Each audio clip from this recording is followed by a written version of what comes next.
Hello friends, welcome to विद्या मंत्र YouTube channel. Video को आरंभ करने आगु आपण पाखे मोर गोटे अनुरोध, वीडियो को लाइक करदे, शेयर करदे और सब्सक्राइब करदे। तो आसतु आज वीडियो को आरंभ करवा। आज आम आलोचना करवा चंद्रगुप्त मौर्य संपर्क एवं तांको पुत्र बिंदुसार संपर्क में, जहाँकि अपकमिंग आसुवा जेटी एग्जाम आउ +3 सेकेंड सेम हिस्ट्री ऑनर्स पिला बहुत ही इंपोर्टेंट अटे। ता बाद आपणकर जिते सब कॉम्पिटिटिव एग्जाम्स रही जो थे कि भारतर इतिहास रही से सब एग्जाम्स यही टॉपिक बहुत ही इंपोर्टेंट अटे। तो आसतु आज विषय को आरंभ करवा। तो चंद्रगुप्त मौर्य ख्रीष्टपूर्व 321 सिंहासन आरोहण करथिले। से कौन करथिले ना तांकर साम्राज्य को शासन करने कौटल्य बा चाणक्य बा विष्णुगुप्त नामक जड़े ब्राह्मणकर सहायता नहीं। षष्ठ शताब्दी एक नाटक आधार यह पुनश्च कहुच्छे जे चंद्रगुप्त नंदराजा को मात्र 25 वर्ष बयस क्षमताच्युत कला बेले जड़े दुर्बल शासक थे। अच्छा, अर्थशास्त्र ग्रंथर रचयिता किए एभली क्वेश्चन आसपे। तो आपंकर एनसर हम कौन? कौटल्य। अर्थशास्त्र ग्रंथर रचयिता होती कौटल्य। से कौटल्य ही चंद्रगुप्त मौर्य को तांकर शासन परिचालना करने निमंते सहायता करथिले। जदिच चंद्रगुप्तर आद्य शासन संपर्क में सामान्य कुछ जना जाए, तथापि अधिकांश ऐतिहासिक मौर्य वंश को एक नीच जाति बा जनजाति संभूत बोली निरूपण करते। कहीं चंद्रगुप्त नंदवंशर शेष राजांकर ऐरस और मुरा नामनी एक नीच कूलर नारीर गर्भरु जात पुत्र बोली कहुए एवं सही नारीर नाम अनुसार वंशर नाम मौर्य बोली रखा जाइथिला। तेणु बौद्ध परंपरा अनुଯାयी पिप्पली बनर मौर्य वंशर शाक्य संप्रदाय सहित चंद्रगुप्त संयुक्त थिले, जहाँ गौतम बुद्धंकर संप्रदाय थिला। एही अनुसार मौर्य शब्द मौर्य वंश आनीत बोली धरा जाए।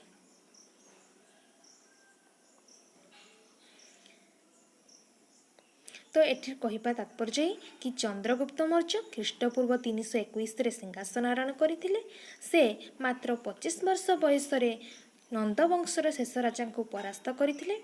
से कौटल्य बा चाणक्य बा चंद्रगुप्त नामक जड़े ब्राह्मण सहायता राज्य को शासन करथिले। आ कौटल्य अर्थशास्त्र नामक गोटे पुस्तक रचना करथिले। कौन ना चंद्रगुप्त मौर्य जो से मौर्य साम्राज्य रखा कारण कौन? कहीं चंद्रगुप्त होउछंती नंदवंशर शेष राजांकर औरसर जात मुरा नामनी एक नीच कूलर नारीर गर्भरु जात होइथिले। तेणु से नारींकर मुरा नामनी नारींकर नाम अनुसार मुरा नामनी एक नारीर नाम अनुसार ही ए वंशर नाम मौर्य रखा जाइथिला। ठीक अच्छे, ये बुझीपारे। देन नेक्स्ट अच्छी चंद्रगुप्त मौर्य को कौन कहुला ना सांड्रकट्स बोली कहुला। तेणु पौराणिक वर्णन नंद और मौर्य वंश को संपर्कित न करी चंद्रगुप्त को सांड्रकट्स नाम दे नीच जाति संभूत बोली अभिहित करा जाई अछि। मोस्ट इंपोर्टेंट क्वेश्चन अटे, सांड्रकट्स क्या कहुए? चंद्रगुप्त मौर्य को सांड्रकट्स बोली कहुए। चंद्रगुप्त नामर शेष गुप्त शब्द और एक यह परवर्ती घटना तिसार एक बणिक कन्या सहित अशोकंकर विवाह एक कथा को सूचाउछि जे मौर्य माने हुएत वैश्य जाति संभूत होइथाइ पारंती। ठीक अच्छे। तार चंद्रगुप्त मौर्यंकर नाम शेष जो गुप्त शब्द रही तार परवर्ती समय बिबिसार एक बणिक कन्या सहित जो अशोकंकर विवाह होइतिला यह सूचाउछि कि मौर्य माने वैश्य जाति संभूत थिले।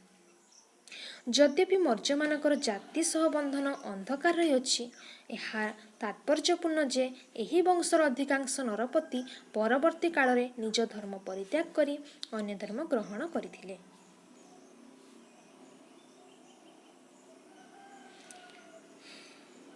पुराण गुड़िक एक कथा सूचित करती जे कौटल्य चंद्रगुप्त को मगधर राजा भाव नियुक्त करथिले। मोस्ट इंपोर्टेंट क्वेश्चन अटे, किए चंद्रगुप्त को मगधर राजा भाव नियुक्त करथिले? आपणकर उत्तर रहिबो कौटल्य। तेबे एक कथा मानि निया जाई पारे जे मौर्य माने एभली एक समाज रे क्षमता हस्तगत कले जहा अत्यंत रक्षणशील नथिला। ତେଣୁ ଉତ୍ତର ପଶ୍ଚିମାଞ୍ଚଳରେ ବିଦେଶୀମାନଙ୍କ ସହିତ ଅଧିକ ସମ୍ପର୍କ ସ୍ଥାପିତ ହୋଇଥିଲା ଏବଂ ମଗଧ ରାଜ୍ୟ ରକ୍ଷଣଶୀଳ ବ୍ରାହ୍ମଣ ପରମ୍ପରାରେ ନିନ୍ଦିତ ହେଉଥିଲେ। ଏତଦ୍‌ବ୍ୟତୀତ ସେ ସମୟରେ ସମାଜ ବହୁଳ ଭାବରେ ବୁଦ୍ଧ ଓ ମହାବୀରଙ୍କ ନୀତି ଦ୍ୱାରା ମଧ୍ୟ ପ୍ରଭାବିତ ହେଉଥିଲା।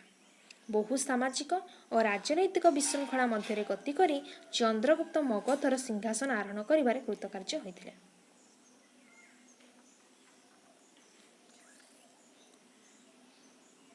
ବହୁ ଐତିହାସିକ ଯେଉଁମାନେ ମୌର୍ଯ୍ୟ ସାମ୍ରାଜ୍ୟକୁ ମୁଖ୍ୟତଃ ଏକ ବିସ୍ତୃତ ରାଜ୍ୟର ଦୃଷ୍ଟିକୋଣରୁ ଦେଖନ୍ତି, ସେମାନେ ଚନ୍ଦ୍ରଗୁପ୍ତ ମୌର୍ଯ୍ୟଙ୍କର ଭୂମିକାକୁ ଅଧିକ ଗୁରୁତ୍ୱପୂର୍ଣ୍ଣ ମନେ କରନ୍ତି, ଯିଏକି ଉତ୍ତର ପଶ୍ଚିମରେ ବୈଦେଶିକ ହସ୍ତକ୍ଷେପକୁ ରୋକିପାରିଥିଲେ ଏବଂ ପଶ୍ଚିମ ଓ ଦକ୍ଷିଣ ଭାରତର ଦେଶୀୟ ଶାସକମାନଙ୍କୁ ଦୃଢ଼ ହସ୍ତରେ ଦମନ କରିପାରିଥିଲେ। ଯେହେତୁ ଏହି ବୀରତ୍ୱପୂର୍ଣ୍ଣ ସାମରିକ ଅଭିଯାନର ପ୍ରକୃତ ଚରିତ୍ର ସମ୍ପର୍କରେ ଜାଣିବା ପାଇଁ ମୂଳ ଉତ୍ସଗୁଡ଼ିକର ଅଭାବ ରହିଛି, ଆମକୁ ଏସବୁର ବିଶଦ ଘଟଣାବଳୀକୁ ସେମାନଙ୍କର ଉତ୍ତରାଧିକ ନିକଟରୁ ଉପଲବ୍ଧ ହେଉଥିବା ବିବରଣୀ ଆଧାରରେ ଗଠନ କରିବାକୁ ପଡ଼ିବ। ତ ଏଠି ସରିଯାଇଛି ଆପଣଙ୍କର ଚନ୍ଦ୍ରଗୁପ୍ତ ମୌର୍ଯ୍ୟଙ୍କ ସମ୍ପର୍କରେ।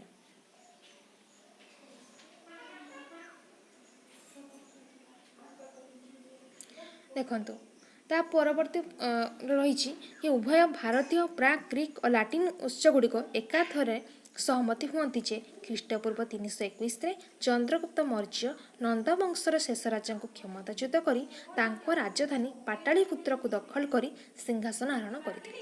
ତ ଚନ୍ଦ୍ରଗୁପ୍ତ ମୌର୍ଯ୍ୟ କେବେ ସିଂହାସନ ଆରୋହଣ କଲେ? ନା ଖ୍ରୀଷ୍ଟପୂର୍ବ 321ରେ ସିଂହାସନ ଆରୋହଣ କରିଥିଲେ। ତାଙ୍କ ରାଜଧାନୀ କ'ଣ ଥିଲା? ନା ପାଟାଳିପୁତ୍ର ଥିଲା। ଚନ୍ଦ୍ରଗୁପ୍ତଙ୍କ ରାଜନୈତିକ ଉତ୍ଥାନ ଆଲେକ୍ଜାଣ୍ଡାରଙ୍କର ଉତ୍ତର ପଶ୍ଚିମ ଅଭିଯାନ ସହିତ ସଂପୃକ୍ତ ଥିଲା। ଠିକ୍ ଅଛି, ଚନ୍ଦ୍ରଗୁପ୍ତଙ୍କର ରାଜନୈତିକ ଉତ୍ଥାନ ଆଲେକ୍ଜାଣ୍ଡାରଙ୍କର ଉତ୍ତର ପଶ୍ଚିମ ଅଭିଯାନ ସହିତ ସଂଯୁକ୍ତ ଥିଲା। ଖ୍ରୀଷ୍ଟପୂର୍ବ 325ରୁ ଖ୍ରୀଷ୍ଟପୂର୍ବ 323ରେ ଏହି ଅର୍ଥରେ ଗୁରୁତ୍ୱପୂର୍ଣ୍ଣ ଯେ ଅନେକ ଶାସକ ଯେଉଁମାନେ ଆଲେକ୍ଜାଣ୍ଡାରଙ୍କ ଅଭିଯାନ ପରେ ଭାରତର ଉତ୍ତର ପଶ୍ଚିମ ଅଞ୍ଚଳରେ ସ୍ଥାପିତ ହୋଇଥିଲେ, ହୁଏତ ମାରିଦିଆ ଗଲେ ଅଥବା ପଳାୟନ କଲେ ଏବଂ ଚନ୍ଦ୍ରଗୁପ୍ତଙ୍କୁ ଏହି ଅଞ୍ଚଳରେ ଖୁବ୍ ଶୀଘ୍ର ଆଧିପତ୍ୟ ବିସ୍ତାର କରିବା ପାଇଁ ସୁଯୋଗ ଦେଲା। ଖ୍ରୀଷ୍ଟପୂର୍ବ 321 ମଧ୍ୟରେ ସମାହିତ ହୋଇଥିଲା ଏବଂ ମୌର୍ଯ୍ୟ ରାଜ୍ୟ ଆହୁରି ଅଧିକ ଦୃଢ଼ୀଭୂତ ହୋଇଥିଲା। ଏହାପରେ ଚନ୍ଦ୍ରଗୁପ୍ତ ମୌର୍ଯ୍ୟଙ୍କର ଏକ ପ୍ରଥମ ମୁଖ୍ୟ କୃତକାର୍ଯ୍ୟ ହେଲା ପାଖାପାଖି ଖ୍ରୀଷ୍ଟପୂର୍ବ 305 ବେଳକୁ ସିନ୍ଧୁ ନଦୀର ପଶ୍ଚିମ ଅଞ୍ଚଳରେ ରାଜତ୍ୱ କରୁଥିବା ସେଲ୍ୟୁକ୍ ନିକ୍ତାରଙ୍କ ସହିତ ସମ୍ପର୍କ ସ୍ଥାପନ। ଉଭୟଙ୍କ ମଧ୍ୟରେ ସଂଗଠିତ ଯୁଦ୍ଧରେ ଚନ୍ଦ୍ରଗୁପ୍ତ ବିଜୟ ଲାଭ କରିଥିଲେ। ଠିକ୍ ଅଛି, ତାହେଲେ ସେଲ୍ୟୁକ୍ ନିକ୍ତାରଙ୍କ ସହିତ ସମ୍ପର୍କ ସ୍ଥାପନ କେବେ ହୋଇଥିଲା? ନା ଖ୍ରୀଷ୍ଟପୂର୍ବ 305ରେ ହେଇଥିଲା। ଆଉ ଏଥିରେ ବିଜୟ କିଏ ହେଇଥିଲେ? ନା ଚନ୍ଦ୍ରଗୁପ୍ତ ମୌର୍ଯ୍ୟ ବିଜୟ ଲାଭ କରିଥିଲେ। ଖ୍ରୀଷ୍ଟପୂର୍ବ 303ରେ ପାଖାପାଖି ଗ୍ରୀକ୍ ରାଜପ୍ରତିନିଧିମାନଙ୍କ ସହିତ ନିମ୍ନଲିଖିତ କେତେଗୁଡ଼ିଏ ସର୍ତ୍ତରେ ମଧ୍ୟ ଶାନ୍ତି ପ୍ରତିଷ୍ଠା କରାଗଲା। ପ୍ରଥମତଃ 500 ହାତୀ ବିନିମୟରେ ସେଲ୍ୟୁକ୍ସ ପୂର୍ବ ଆଫଗାନିସ୍ତାନ, ବେଲୁଚିସ୍ତାନ ଓ ସିନ୍ଧୁ ନଦୀର ପଶ୍ଚିମାଞ୍ଚଳକୁ ଚନ୍ଦ୍ରଗୁପ୍ତଙ୍କୁ ହସ୍ତାନ୍ତର କଲେ। ଏହି ସତ୍ରାପିସ୍‌ଗୁଡ଼ିକ ଆରକସିଆ, ପରପନିସତ, ଆରିଆ ଏବଂ ଗ୍ରେଡୋସିଆ ନାମରେ ଜଣାଥିଲା। ଉଭୟଙ୍କ ମଧ୍ୟରେ ଏକ ବୈବାହିକ ସମ୍ବନ୍ଧ ମଧ୍ୟ ସ୍ଥାପିତ ହୋଇଥିଲା। ଶୁଣାଯାଏ ଚନ୍ଦ୍ରଗୁପ୍ତ ସେଲ୍ୟୁସ୍‌ଙ୍କ ଝିଅକୁ ବିବାହ କରିଥିଲେ। ଠିକ୍ ଅଛି, ତାହେଲେ ଚନ୍ଦ୍ରଗୁପ୍ତ କାହାର ଝିଅକୁ ବିବାହ କରିଥିଲେ? ନା ସେଲ୍ୟୁସ୍‌ଙ୍କ ଝିଅକୁ ବିବାହ କରିଥିଲେ। ଉଭୟଙ୍କ ମଧ୍ୟରେ ବୈବାହିକ ସମ୍ବନ୍ଧ ମଧ୍ୟ ସ୍ଥାପିତ ହୋଇଥିଲା। ପୁନଶ୍ଚ ସେଲ୍ୟୁକ୍ସ ମେଘାସ୍ତିନିକ୍ସ ନାମକ ଜଣେ ରାଷ୍ଟ୍ରଦୂତଙ୍କୁ ପଠାଇଥିଲେ। ତାହେଲେ ମେଘାସ୍ତିନିକ୍ସ ନାମକ ରାଷ୍ଟ୍ରଦୂତଙ୍କୁ କିଏ ପଠାଇଥିଲେ? ଏହାର ଉତ୍ତର ହେଉଛି ସେଲ୍ୟୁକ୍ସ ପଠାଇଥିଲେ। ଆଉ ଚନ୍ଦ୍ରଗୁପ୍ତ ମୌର୍ଯ୍ୟ ସେଲ୍ୟୁକ୍ସଙ୍କ ଝିଅକୁ ବିବାହ କରିଥିଲେ। ଚନ୍ଦ୍ରଗୁପ୍ତଙ୍କ ରାଜଦରବାରରେ ଅନେକ ବର୍ଷ ଧରି ମଧ୍ୟ ରହିଥିଲେ। ଏହି କୃତିତ୍ୱର ଅର୍ଥ ହେଲା ଯେ ମୌର୍ଯ୍ୟ ସାମ୍ରାଜ୍ୟ ଭୂଖଣ୍ଡର ଭିତ୍ତିଭୂମି ସିନ୍ଧୁ ନଦୀ ଓ ଗଙ୍ଗା ନଦୀ ସମତଳ ଭୂମି ଅଞ୍ଚଳ ଚନ୍ଦ୍ରଗୁପ୍ତଙ୍କର ଶାସନାଧୀନ ହୋଇ ଦୃଢ଼ ଭାବରେ ପଡ଼ିଥିଲା। କେତେକ ବିଦ୍ୱାନମାନଙ୍କର ମତ ଯେ ଚନ୍ଦ୍ରଗୁପ୍ତ ପରିଶେଷରେ କେବଳ ଉତ୍ତର ପଶ୍ଚିମ ଗାଙ୍ଗେୟ ଭୂମିର ଆଧିପତ୍ୟ ବିସ୍ତାର କରିନଥିଲେ, ବରଂ ପଶ୍ଚିମ ଭାରତ ଡେକାନକୁ ମଧ୍ୟ ନିଜ ଅଧୀନକୁ ଆଣିପାରିଥିଲେ। ତାଙ୍କ ସାମ୍ରାଜ୍ୟ ଭିତରୁ ବାଦ୍ ପଡ଼ିଥିବା ରାଜ୍ୟଗୁଡ଼ିକ ହେଲା ବର୍ତ୍ତମାନର କେରଳ, ତାମିଲନାଡୁ ଏବଂ ଉତ୍ତର ପୂର୍ବ ଭାରତର କେତେକ ଅଂଶ। ଗ୍ରୀକ୍ ଲେଖକମାନେ କେବଳ ଉଲ୍ଲେଖ କରିଛନ୍ତି ଯେ ଚନ୍ଦ୍ରଗୁପ୍ତ ମୌର୍ଯ୍ୟ 6 ଲକ୍ଷ ସୈନିକଙ୍କ ସହାୟତାରେ ପୁରା ଦେଶକୁ ଜୟ କରିଥିଲେ। ପୁରା ପଶ୍ଚିମରେ ଥିବା ସୌରାଷ୍ଟ୍ର ବା କାଠିଆୱାଡ଼ ଜୟ କରିବା ବିଷୟ ଖ୍ରୀଷ୍ଟାବ୍ଦ 2ୟ ଶତାବ୍ଦୀର ମଧ୍ୟଭାଗରେ ରୁଦ୍ରଦମନଙ୍କ ଜୁନାଗଡ଼ ଶିଳାଲେଖ ରହିଛି। ତାହେଲେ ସୌରାଷ୍ଟ୍ର ବା କାଠିଆୱାଡ଼ ଜୟ କରିବା ସମ୍ପର୍କରେ କେଉଁ ଶିଳାଲେଖରେ ରହିଛି ନା ରୁଦ୍ରଦମନଙ୍କର ଜୁନାଗଡ଼ ଶିଳାଲେଖରେ ରହିଛି। ଏହି ଦଲିଲ ଚନ୍ଦ୍ରଗୁପ୍ତଙ୍କର ରାଜ୍ୟ ପ୍ରତିନିଧି ପୁଷ୍ୟଗୁପ୍ତଙ୍କ ନାମ ଉଲ୍ଲେଖ କରେ, ଯିଏ ପ୍ରସିଦ୍ଧ ସୁଦର୍ଶନ ହ୍ରଦର ନିର୍ମାତା ଥିଲେ। ତ ଏଠାରେ ଆପଣଙ୍କୁ କ୍ୱେଶ୍ଚନ୍ ଆସିପାରେ ଯେ ସୁଦର୍ଶନ ହ୍ରଦର ନିର୍ମାତା କିଏ ଥିଲେ? ତ ଆପଣଙ୍କର ଆନ୍ସର୍ ହେଉଛି ପୁଷ୍ୟଗୁପ୍ତ। ଏଥିରୁ ପ୍ରମାଣିତ ହୁଏ ଯେ ମାଳବ ରାଜ୍ୟ ମଧ୍ୟ ଚନ୍ଦ୍ରଗୁପ୍ତଙ୍କ ଶାସନାଧୀନ ଥିଲା। ପରବର୍ତ୍ତୀ ସମୟରେ ଉପଲବ୍ଧ କେତେଗୁଡ଼ିଏ ମଧ୍ୟଯୁଗର ଧାତୁ ଫଳକ ଉତ୍ସରୁ ଜଣାଯାଏ ଯେ ଚନ୍ଦ୍ରଗୁପ୍ତ କର୍ଣ୍ଣାଟକର କେତେକ ଅଞ୍ଚଳକୁ ସୁରକ୍ଷା ପ୍ରଦାନ କରୁଥିଲେ। ଖ୍ରୀଷ୍ଟାବ୍ଦର ଆଦ୍ୟ ଶତାବ୍ଦୀର ସଙ୍ଗମ ସାହିତ୍ୟର ତାମିଲ ଲେଖକମାନେ ପରୋକ୍ଷ ଭାବରେ ସୂଚନା ଦିଅନ୍ତି ଯେ ମରିୟାର ମାନେ, ଯାହା ମୌର୍ଯ୍ୟଙ୍କୁ ସୂଚାଏ, ଦକ୍ଷିଣ ଭାରତ ସହିତ ସମ୍ପର୍କ ରକ୍ଷା କରିଥିଲେ, କିନ୍ତୁ ଏହା ବୋଧହୁଏ ଚନ୍ଦ୍ରଗୁପ୍ତଙ୍କର ଉତ୍ତରାଧିକାରୀଙ୍କ ଶାସନ କାଳକୁ ବୁଝାଏ।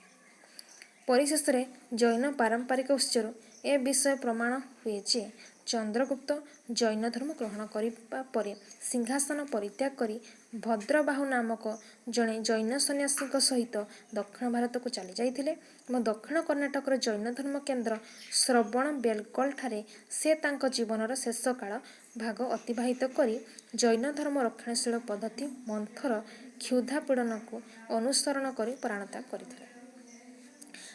ତ ମୌର୍ଯ୍ୟ ବଂଶର ପ୍ରଥମ ରାଜା ହେଉଛନ୍ତି ଆପଣଙ୍କର ଚନ୍ଦ୍ରଗୁପ୍ତ ମୌର୍ଯ୍ୟ। ତାଙ୍କ ସମ୍ପର୍କରେ ମୁଁ ଆଉ ଥରେ ସାରାଂଶଟି କହିଦେଉଛି।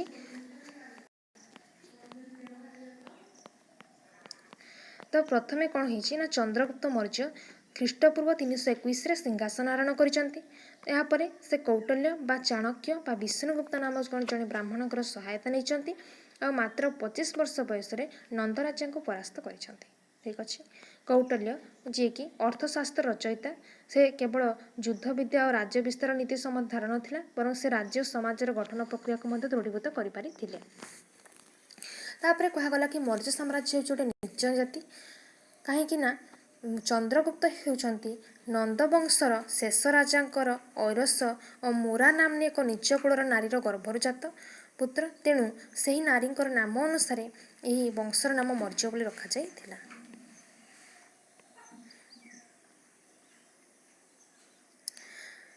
ଆଉ କ'ଣ ନା ଚନ୍ଦ୍ରଗୁପ୍ତଙ୍କୁ ସାଣ୍ଡ୍ରକସ୍ ବୋଲି ମଧ୍ୟ କୁହାଯାଏ। ବହୁତ ଇମ୍ପୋର୍ଟାଣ୍ଟ କଥା ଅଟେ। କାହାକୁ ସାଣ୍ଡ୍ରକସ୍ ବୋଲି କୁହାଯାଏ ନା ଚନ୍ଦ୍ରଗୁପ୍ତଙ୍କୁ ସାଣ୍ଡ୍ରକସ୍ ବୋଲି କୁହାଯାଏ। ତାପରେ ଚନ୍ଦ୍ରଗୁପ୍ତଙ୍କ ନାମର ଶେଷରେ ଯେଉଁ ଗୁପ୍ତ ଶବ୍ଦ ରହିଅଛି, ଏହା ପରବର୍ତ୍ତୀ ଘଟଣାର ବିବିଶତ ବଣିକଙ୍କ କନ୍ୟା ସହିତ ଅଶୋକଙ୍କର ବିବାହ ସୂଚାଉଅଛି ଯେ ସେମାନେ ବୈଶ୍ୟ ଥିଲେ।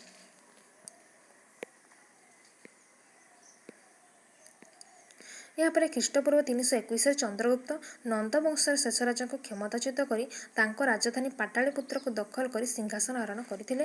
ଖ୍ରୀଷ୍ଟପୂର୍ବ 325ରୁ ଖ୍ରୀଷ୍ଟପୂର୍ବ 323ରେ ଏହି ଅର୍ଥରେ ଗୁରୁତ୍ୱପୂର୍ଣ୍ଣ ଯେ ଅନେକ ଶାସକ ଯେଉଁମାନେ ଆଲେକଜାଣ୍ଡାରଙ୍କର ଅଭିଯାନ ପରେ ଭାରତର ଉତ୍ତର ପଶ୍ଚିମ ଅଞ୍ଚଳ ସ୍ଥାପିତ ହୋଇଥିଲେ, ହୁଏତ ମାରିଦିଆଗଲେ ଅଥବା ପଳାୟନ ମଧ୍ୟ କଲେ।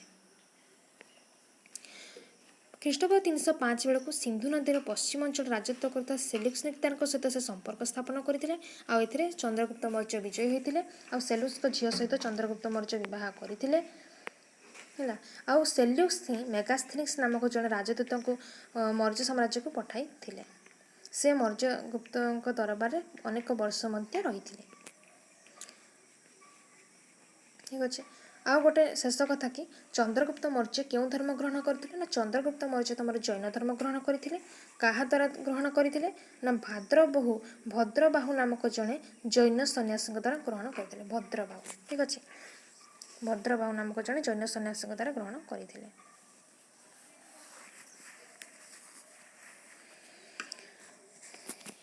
ଆଉ ସୁଦର୍ଶନ ତଡ଼ାଗ ତାର ନିର୍ମାତା କିଏ? ସେ ହେଉଛନ୍ତି ପୁଷ୍ୟଗୁପ୍ତ। ପୁଷ୍ୟଗୁପ୍ତ ହେଉଛନ୍ତି ଯିଏକି ଚନ୍ଦ୍ରଗୁପ୍ତଙ୍କ ରାଜ ପ୍ରତିନିଧି ଥିଲେ। ସେ ସୁଦର୍ଶନ ହ୍ରଦର ନିର୍ମାତା ଥିଲେ। ତ ଚନ୍ଦ୍ରଗୁପ୍ତ ମୌର୍ଯ୍ୟଙ୍କ ସମ୍ପର୍କରେ ଆମେ ଜାଣିଲେ। ବର୍ତ୍ତମାନ ପଢ଼ିବା ଚନ୍ଦ୍ରଗୁପ୍ତ ମୌର୍ଯ୍ୟଙ୍କ ପୁତ୍ର ବିନ୍ଦୁସାରଙ୍କ ସମ୍ପର୍କରେ। ତ ଖ୍ରୀଷ୍ଟପୂର୍ବ 297ରେ ଚନ୍ଦ୍ରଗୁପ୍ତଙ୍କ ପୁତ୍ର ବିନ୍ଦୁସାର ସିଂହାସନ ଆରୋହଣ କରିଥିଲେ। ଭାରତୀୟ ଅଥବା ଗ୍ରୀକ୍ କୌଣସି ସୂତ୍ରରୁ ବିନ୍ଦୁସାରଙ୍କ ସମ୍ପର୍କରେ ତୁଳନାତ୍ମକ ଭାବରେ ଖୁବ୍ କମ୍ ଜଣାଯାଇଥାଏ। ଗ୍ରୀକ୍ ଉତ୍ସ ତାଙ୍କୁ ଅମୃତଚଟସ୍ ନାମରେ ଜାଣେ। ଠିକ୍ ଅଛି। ତ ଦେଖନ୍ତୁ ଚନ୍ଦ୍ରଗୁପ୍ତଙ୍କୁ କ'ଣ କୁହାଯାଏ ନା ଚନ୍ଦ୍ରଗୁପ୍ତଙ୍କୁ ଆପଣଙ୍କର ସାଣ୍ଡ୍ରିକଟ୍ସ ବୋଲି କୁହାଯାଇଥାଏ ଆଉ ବିନ୍ଦୁସାରଙ୍କୁ ଅମୃତଚଟ୍ସ ବୋଲି କୁହାଯାଏ। କ'ଣ କୁହାଯାଏ? ଅମୃତଚଟ୍ସ। ବିନ୍ଦୁସାରଙ୍କୁ ଅମୃତଚଟ୍ସ କୁହାଯାଏ ଏବଂ ଚନ୍ଦ୍ରଗୁପ୍ତଙ୍କୁ ସାଣ୍ଡ୍ରିକଟ୍ସ ବୋଲି କୁହାଯାଇଥାଏ। यहाँ निश्चित भाव मन रखिए। तो ख्रीष्टपूर्व 297 चंद्रगुप्त पुत्र बिंदुसार सिंहासन आरोहण कले, तांकु अमृतचर्स बोली कहगला। से उत्सगुड़िक आमको जनाती जे बिंदुसार सीरियार सेल्यूसिड राजा प्रथम आंटीओक्सस सहित संपर्क थिला, जहाँ से सुमिष्ट मध्य सुखिला डिमिरी फल और जड़े तार्किक पंडित को निकट को पठाइबा अनुरोध करथिले। 16 शताब्दीर गोटे विलंबित तीर्थयात्र बौद्ध सन्यासी तारनाथ कृत साहित्य कृति आम बिंदुसार युद्धप्रिय कार्यकलाप आभास पा। ठीक अच्छे। तो चंद्रगुप्त पुत्र आसिले बिंदुसार। से बिंदुसार संपर्क आम क्यों आभास पाए देख, तीर्थयात्र बौद्ध सन्यासी तारनाथ कृत है। तीर्थयात्र जड़े बौद्ध सन्यासी थे, ना हूँ तारनाथ। तांकर साहित्य कृति आम बिंदुसार युद्धप्रिय कार्यकलाप आभास पाई। प्राय 16टी नगर राज्यर राजा और संभ्रांत श्रेणी व्यक्ति को ध्वंस करी पूर्व और पश्चिम सागर मध्य थिबा समस्त अंचल को पराभूत करथिले बोली जनाजाए। तामिल कवि मतरे तामिल राज्यर ए मुंडरू से मुंड पर्यंत मौर्यरथ गुड़िकर वज्रतुल्य खरखरनाथर वर्णना बोधहुए बिंदुसार शासन काल को सूचना कराउछि।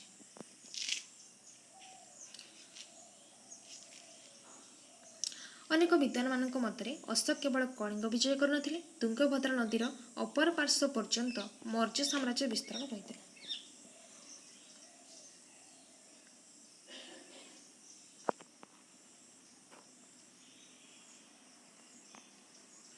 तापरे बिंदुसार राजत्व काल कौन होता ना, मौर्य मानकर डकान उपरे एवं विशेषकर महिषूर उच्च मालभूमि उपर नियंत्रण दृढ़ भाव प्रतिष्ठित होता। बिंदुसार को शत्रु विनाशक बोली कहुए। मोस्ट इंपोर्टाट अटे क्या शत्रु विनाशक बोली कहुए, बिंदुसार को शत्रु विनाशक बोली कहुए। तथापि तांको शासन काल उत्तम भाव में तथ्य संभालित नुहे, तेणु साम्राज्यर व्याप्ति को केवल कलिंग विजय करिथिबा अशोक समय एक मानचित्र को देखि जानिहेब। बौद्ध उत्सगुड़िकर प्रमाण मिले कि बिंदुसार ख्रीष्टपूर्व 273 किंबा ख्रीष्टपूर्व 272 मृत्युवरण करथिले। तांको मृत्यु पर प्राय 4 वर्ष काल तांको पुओ मानक मध्य सिंहासन को अधिकार करने संघर्ष उपजिला एवं शेष में ख्रीष्टपूर्व 269 अशोक को बिंदुसार परवर्ती सम्राट बोली अभिषेक करागला। ठीक अच्छे। तो आम सारा कथा कौन जानले देख, चंद्रगुप्त पुओ थे बिंदुसार, जी कि ख्रीष्टपूर्व 297 सिंहासन आरोहण करते। ख्रीष्टपूर्व 297 सिंहासन आरोहण करते। तांको अमित्र चर्च बोली कहगला है। आउ कौन ना बिंदुसार को शत्रुनाशक बोली कहुए। तो ये भिडियो को एट रखा। जदि आपको भिडियो भल लगे तेज लाइक करदे, शेयर करदे और सब्सक्राइब करदे। धन्यवाद।